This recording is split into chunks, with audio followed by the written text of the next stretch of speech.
All right, folks, welcome back to the program where we explore the intersection of faith, prophecy, and the profound experiences that shape our understanding of the divine. Today, I am venturing into a realm that has captivated millions worldwide and sparked both controversy and comfort. That is near-death experiences. And I'm going to rebuke once again an article from the Salt Lake Tribune. Why do I do that? Because the Salt Lake Tribune is read just as much as the Deseret News, even more now by members of the church in the surrounding areas. And most of my subscribers are from that area. And the Deseret News doesn't always get it right either, depending on who's writing the article, right? Well, these extraordinary encounters with the beyond, right? We call that going to the other side of the veil, have been reported by individuals across cultures and religions. They often transform their lives in many, many ways. But what happens when these personal revelations are met with skepticism or compared to cultish extremes? That's right. They will be compared in this article to people like Chad Daybell and other things like that. So I'm reacting to that. It's preposterous. Join me right now as I delve into this topic, where I challenge some common misconceptions, where I not only seek to understand, but I also will show you that the spiritual significance of NDEs or near-death experiences or going beyond the veil goes beyond our faith. It's nothing new, brothers and sisters. So stay with me as I unravel the truth behind these heavenly journeys and what they mean for our eternal perspective. Join me as I kindly rebuke with the authority that I have, that you have, that we have, to call out these articles and show them for what they are. I pray that the Spirit may be with me, and I felt that it was with me. Thank you. So join me now.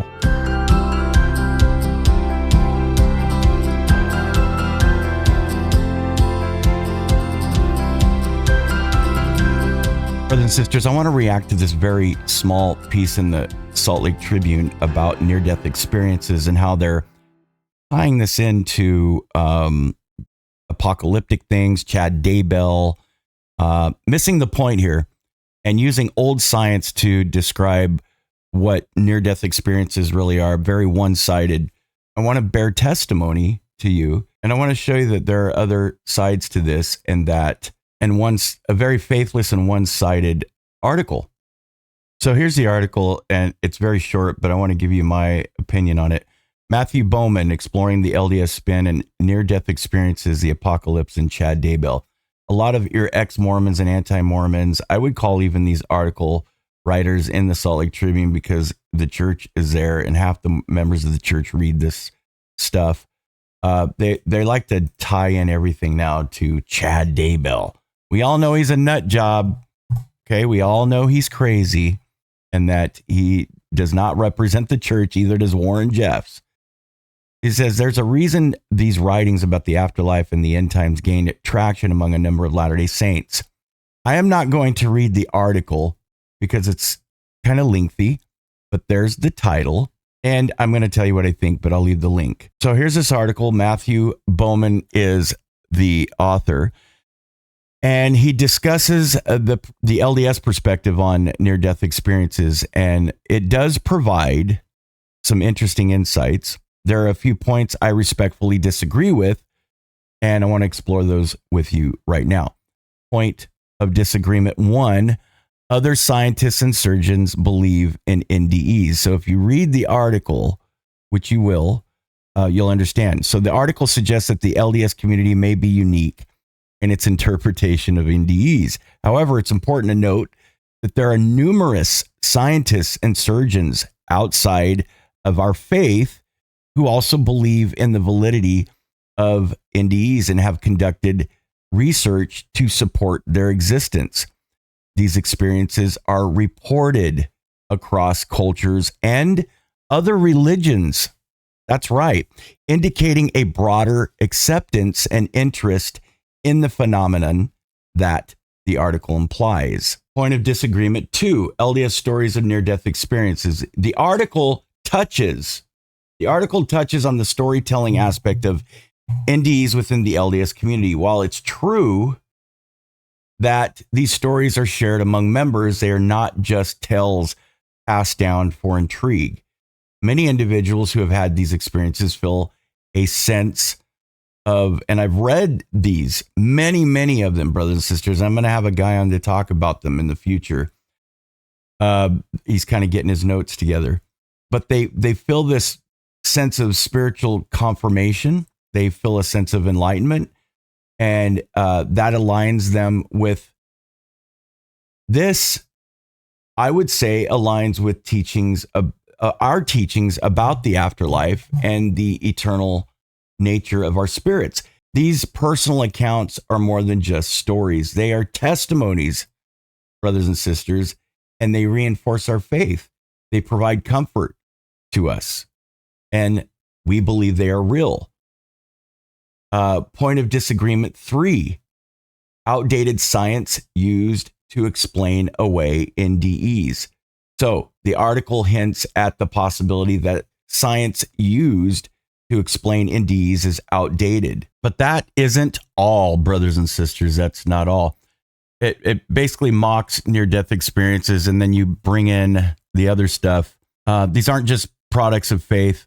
The article suggests that the NDEs are primarily a spin by religious groups, none other than us, right? Pick on us, right? Pick on us, because we're the only ones that believe this, to affirm our theological perspectives. However, this view overlooks the extensive research and numerous documented cases of NDEs across various cultures and religions. It goes back a long way, brothers and sisters. The acronym might not, but it does. Studies show that NDEs are not confined to any single faith group, but are a widespread phenomenon reported globally, involving deeply personal spiritual experiences that often lead to transformations in individuals' lives.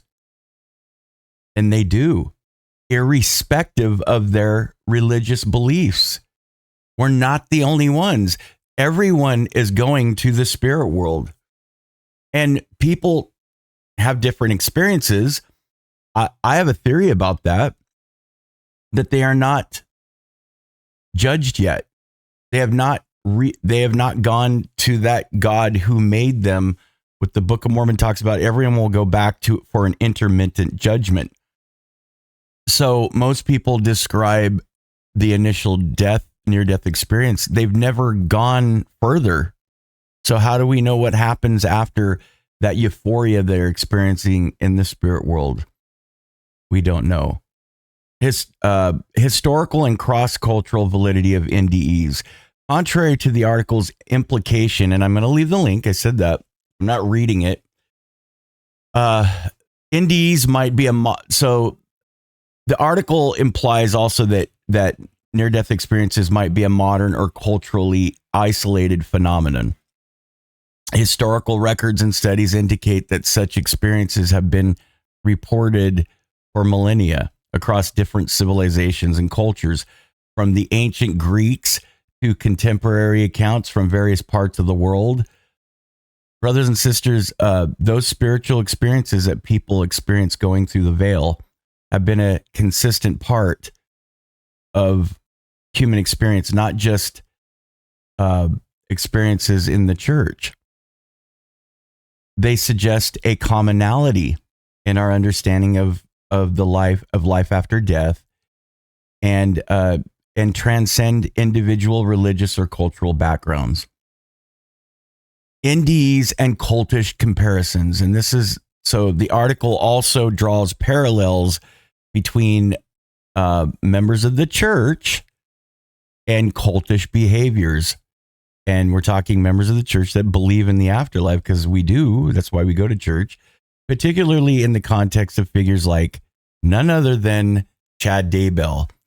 You will find many ex-Mormons and critics of the church making those very odd comparisons, because that's what we do.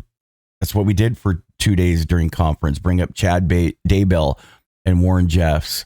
So, yes, sometimes it's hard to differentiate between those who are exploiting spirituality, right? and trying to get personal gain and genuine experiences of millions who have reported it. But that doesn't mean that they don't happen. Okay? Of course, that's like, a bishop told me, shoot all of the dogs because one of them had fleas. I know that's a horrible, horrible metaphor, but you understand, my bishop. Most people who report NDEs do not claim prophetic authority. They don't. Or start movements or start cults, but they share their experiences to offer hope, and they compare them to the scriptures, and they compare them to their faith promoting. And there are false ones, of course. There are false prophets, right? Yeah. But they do, the true ones offer hope and insight into the life beyond this world. The vast majority, brothers and sisters, of NDE accounts are not only deeply personal, but are also aligned with promoting values like the pure love of Christ. NDEs all across the world, they're personal and they're faith promoting. And I believe that they